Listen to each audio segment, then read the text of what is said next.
Si pudieran venir Ana Esther, Ana y Pablo. Pues bueno, seguimos aquí. Antes de dar el paso al coloquio sobre doblaje y subtitulación, os recuerdo que en este coloquio están presentes Ana Esther Rodríguez, una de las traductoras premiadas por Battlefield, y está acompañada por dos de los testers del equipo de control de calidad. Puesto que tanto la traducción como la revisión ha sido realizada en equipo, pues me gustaría saber la comunicación que ha habido entre traductores entre sí, entre revisores entre sí y entre traductores y revisores, ya que a veces parece que en ocasiones no hay tanta comunicación entre los distintos agentes del proceso de traducción, y un poco por saber cómo funciona en el proceso de localización de videojuegos. Empiezo yo, si queréis. Bueno, el equipo de traducción en realidad éramos 3 traductoras. Era yo primera traductora, Eva segunda traductora y una tercera traductora de apoyo que se llama Bea. En cuanto nos asignaron el proyecto, nos pusieron en contacto a las 3 y las 3 hablábamos. Yo me encargaba de recibir los archivos y yo distribuía el trabajo entre mis compañeras si era necesario, y luego me encargaba de revisar todo. O sea, yo hacía un poco de traductora revisora para unificar, para que no fuera cada cosa por su lado.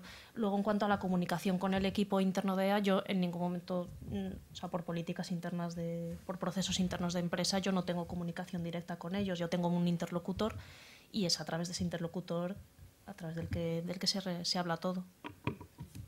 Sí, generalmente los equipos de testeo de localización no suelen tener mucho contacto con los equipos de traducción, lo cual personalmente me parece una pena.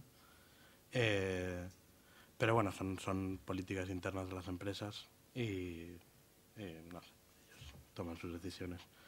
Pero vamos, yo sí que a veces sí que he hecho un poco de menos el tener una comunicación un poco más fluida, y porque lo que tiene el tester que el traductor no tiene suele ser contexto.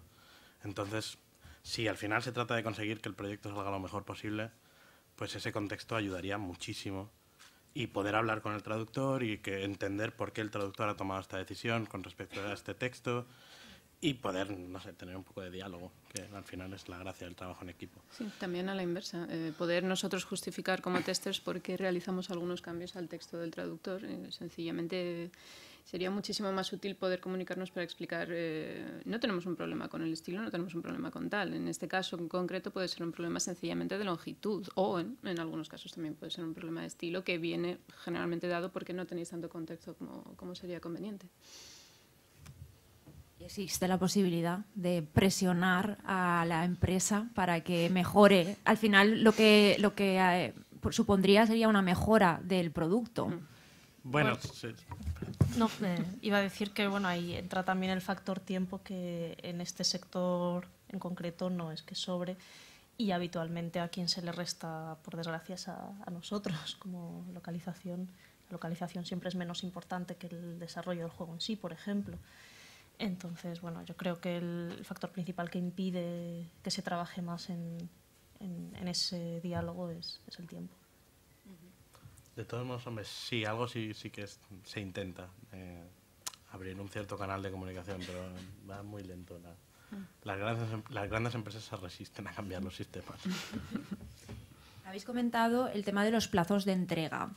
Esta es una de las preguntas que han hecho uno de los socios. ¿Existen diferencias con respecto a los plazos de entrega entre los juegos de PC o videoconsola y los juegos en formato digital?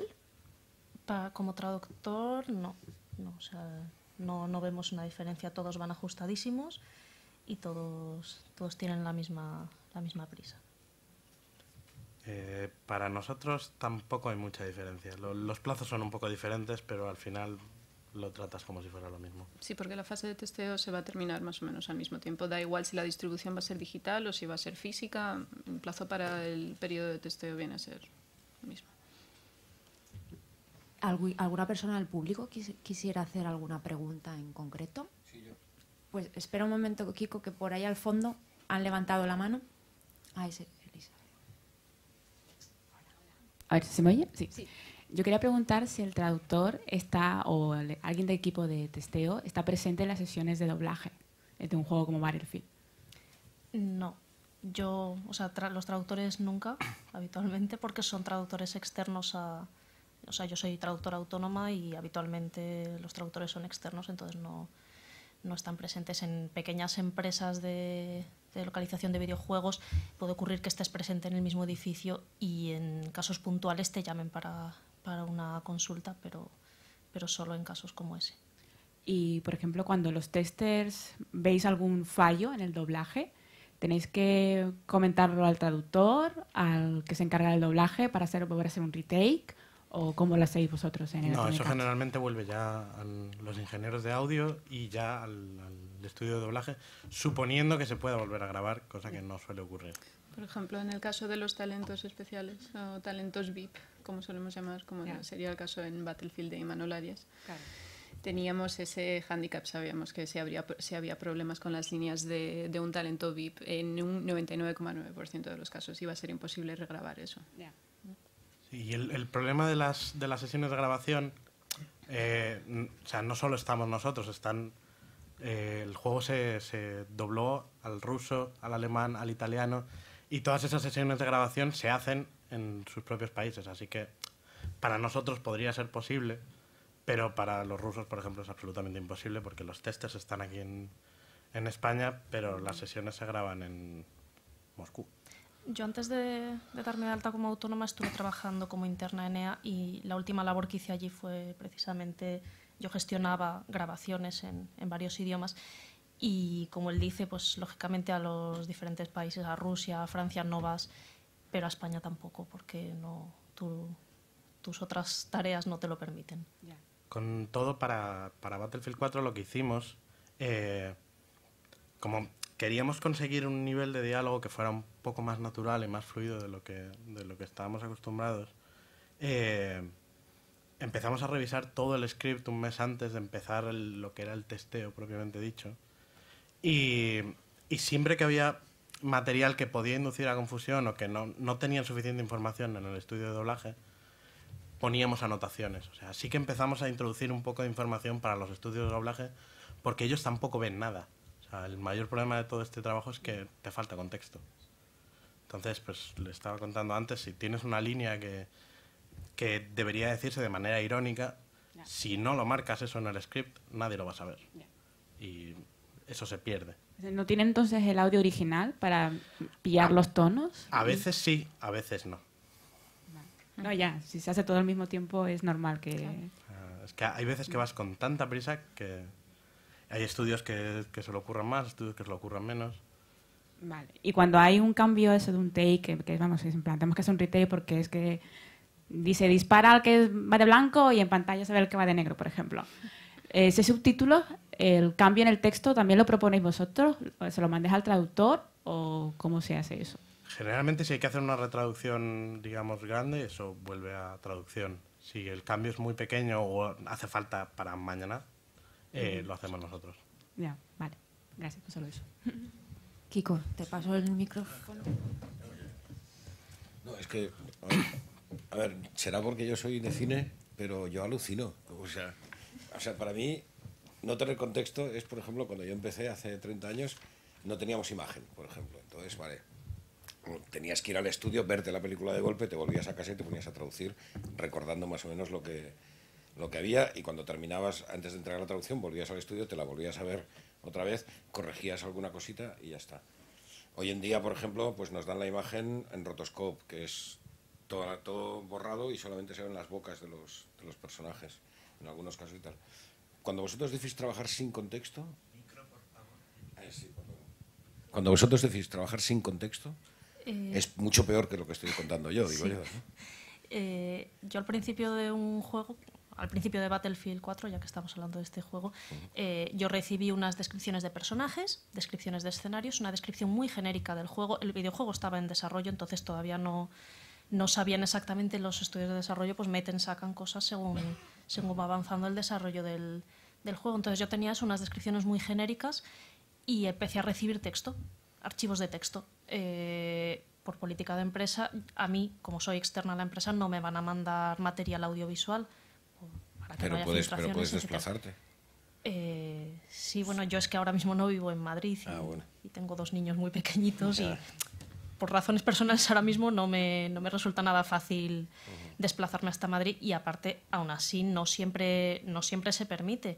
Hay estudios que te dicen tajantemente esto es solo para uso interno.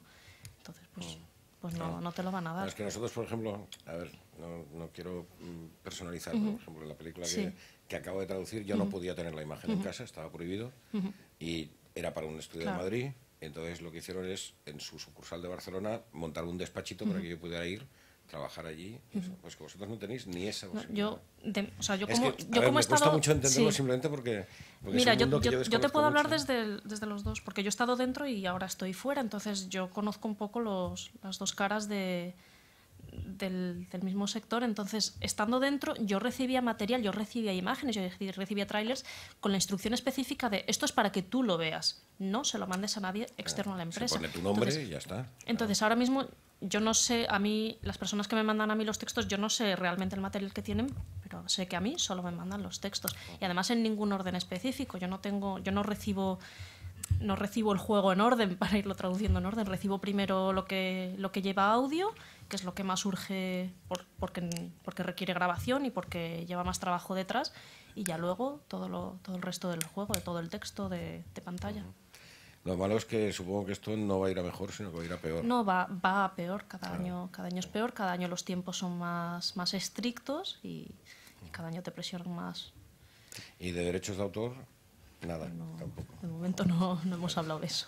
Ten en cuenta además que muchas veces cuando se empieza a traducir, el juego es que ni existe. Ya voy captando más o menos. Mira, Podríamos intentar ver algo, pero es que lo que hay que ver es prácticamente nulo. Es que nosotros, por ejemplo, nos quejamos de que últimamente, desde hace ya unos cuantos años, trabajamos con preliminares, ¿no? Entonces tú estás traduciendo una película que a lo mejor resulta que la mitad de esa película no va a ser la película final. Sí, pues y estás eso es el pan de traduciéndola, cada día. lo que es que, claro, la guardas en archivo, cuando te llega el preliminar 2, hay cosas que tachas, y en el preliminar 3 te vuelven a salir, entonces las recuperas, todo eso, y nos quejamos. Pero es que, claro, lo vuestro es... Yo llevo 10 años trabajando en videojuegos, tanto como traductora externa como empleada interna en este caso de Electronic Arts.